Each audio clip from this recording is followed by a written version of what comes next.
Hey guys, welcome back to our channel. So మనమైతే ఈరోజు వేములవాడ గుడికి అయితే వెళ్తున్నాము. వేములవాడ గుడి అని వేరే గుడి ఏమో చూపిస్తున్నావేంటో అనుకోకండి. మేమైతే వేములవాడకి వెళ్ళే దారిలో కాలభైరవుని గుడికి అయితే వెళ్ళాము. ఇదైతే మేము ఫస్ట్ టైం విజిట్ చేస్తున్నాము. ఈ టెంపుల్ మొత్తం ఆరెంజ్ కలర్లో ఉంది, బయట వైట్గా లోపల ఆరెంజ్గా ఉంది. దేవుడు అయితే చాలా బాగున్నాడు. అక్కడ మొత్తం హనుమాన్ లాగా ఆరెంజ్ కలర్ అయితే ఉంది దేవుడి శరీరం మీద.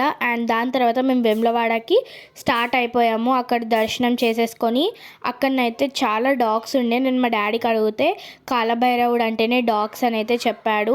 ఇంకా వేములవాడకి వెళ్ళేటప్పుడు అయితే క్లైమేట్ చాలా బాగుండే. సో వేములవాడకి లోపలికి వెళ్ళినాక నేనైతే వీడియోస్ తీయలేకపోయాను, ఎందుకంటే ఫోన్ అలా ఉండదు కదా. సో వేములవాడ వెళ్ళే దారిలోనే బజ్జీ ఇంకా అయితే తినేసాము. ఇంకా దాని తర్వాత ఒక టీ స్టాల్ దగ్గర ఆగి టీ కూడా తాగి మళ్ళీ మా జర్నీని అయితే స్టార్ట్ చేసాము. ఆ రోజు చాలా ఉబ్బరిగా ఉండే, చాలా వేడైన ఉండే అనమాట. సో మేమైతే వేములవాడకి మా చుట్టాలు అక్కడ పండుగ చేస్తున్నారు, సో అందుకే వెళ్ళాము. ఇంకా దేవుడి కూడా దర్శనం చేసుకున్నాము.